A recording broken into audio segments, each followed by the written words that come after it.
Good afternoon, everyone. In today's video, we are going to be looking at our next storm threat, which is once again going to be a widespread area across the Midwestern United States. We're also looking at the next couple of days of severe weather, as the severe weather threat is not going to let up. This is today's outlook for severe weather, and this is Saturday, April 1st. And as you can see, we have an enhanced risk for severe thunderstorms across most of Pennsylvania, going into most of New Jersey. That also includes portions of southwestern New York, going into eastern Ohio. That is a level 3 out of 5 on the severe weather scale, and they mainly issued that enhanced risk for wind, and that is a 30% chance for wind gusts upwards of 70 miles per hour within that red shaded area. You also have some severe weather down in the southeast. You do have a little line of storms heading through there that might bring some heavy rainfall, some damaging winds as well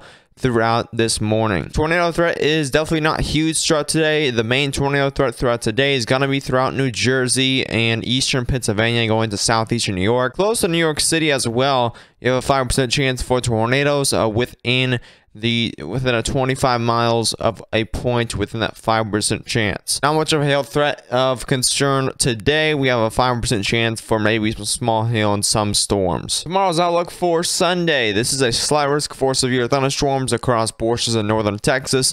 This is issued for tornadoes and hail. We have a 5% chance for tornadoes, and that is right near the Dallas-Fort Worth area, including also Waco as well. Wichita Falls and Abilene is also in some of that risk for tornadoes and hail. The hail threat is not huge, but you can definitely see some small hail within some storms, maybe up to even golf ball size tomorrow. I wouldn't be surprised, but definitely one of those threats is going to be tornadoes threat tomorrow. I wouldn't be surprised to see a couple tornadoes, a couple tornado warnings or more across northern Texas on Sunday. And even going throughout day 3, which is Monday, another severe threat. This is not huge, but definitely something to keep an eye on as we start heading towards Tuesday. We have a marginal risk for severe thunderstorms going from Texas all the way up there into Missouri and Kansas.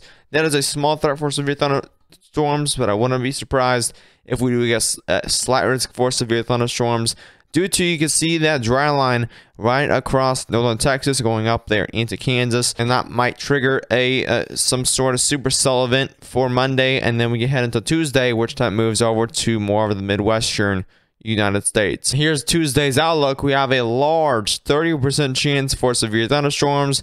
That once again includes most of Missouri, southern Iowa, going into northern Arkansas, and then most, if not all, of Illinois is pretty much in that 30% chance for severe thunderstorms. This is once again quite a huge risk that we saw as well with yesterday's event, and this could also be another tornado outbreak across the Midwest just under a week ago from the huge tornado outbreak event that we saw yesterday. Here we are looking at the GFS model. This is the bulk shear surface at about 500 millibars up.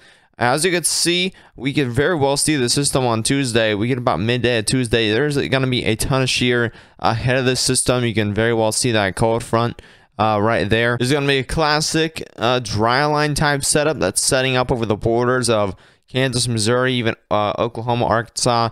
We'll see this dry line set up. You're then going to see a cold front just sweep in here and then triggering storms as it heads into Missouri, Arkansas.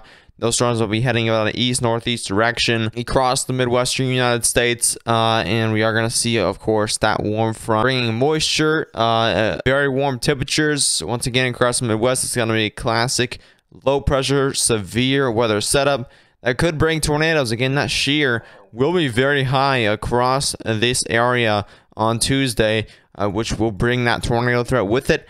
I definitely don't think the tornado threat is going to be as high as yesterday, but definitely that tornado threat will be there. I think with this event, there will be much more of a wind event rather than tornadoes. However, as we look here at the supercell composite, this definitely shows that there will be a widespread area of potential supercells popping up across Missouri and Illinois.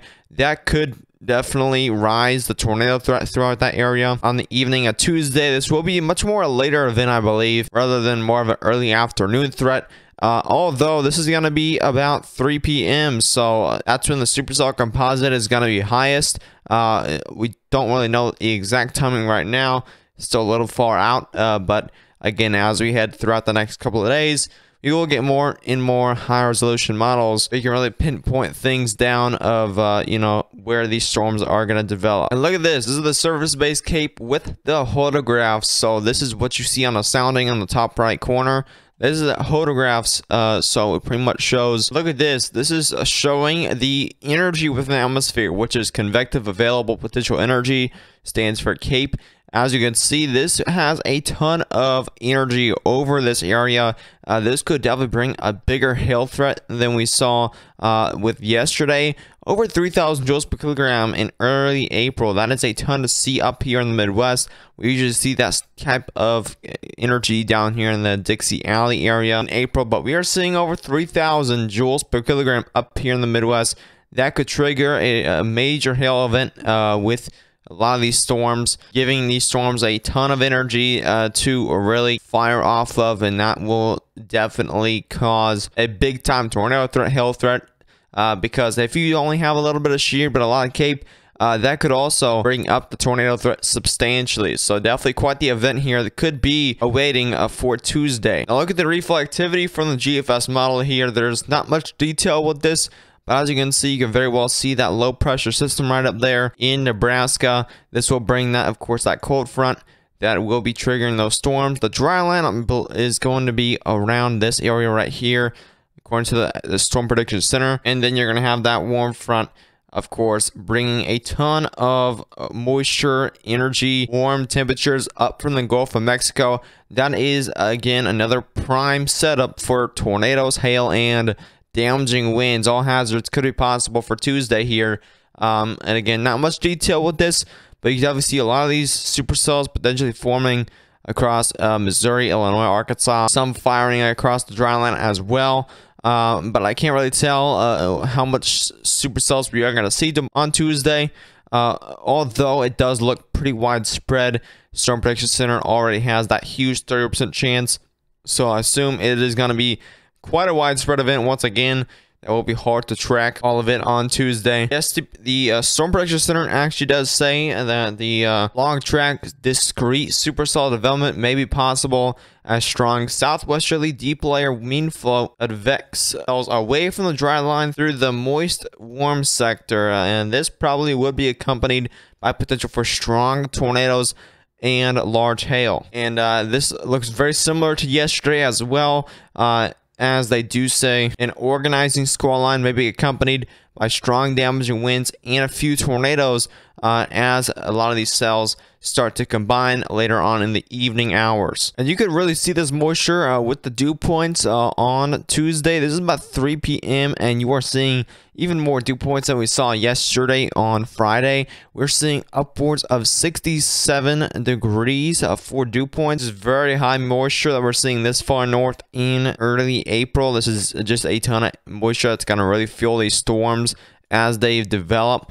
The max we can see even upwards of 70 Fahrenheit for dew points, which is again very humid for April. As we head into May, that's when we really get a lot of this moisture up here from the Gulf, even upwards of 70s, even 75 dew points in a lot of setups in May. And that's why we see a lot of the peak season in May, because of the amount of moisture that's within the atmosphere that's being lifted up from the Gulf. So that's a lot of the information that we have right now. We will have a lot more information tomorrow and Monday, so stay tuned for that. Subscribe to the channel if you are new, and turn on post notifications. You won't miss a single update or live stream. I will have more updates on the community post, even Facebook and Twitter. I'll have updates there on the latest model runs. But as always, I'll see you in the next one. Stay safe.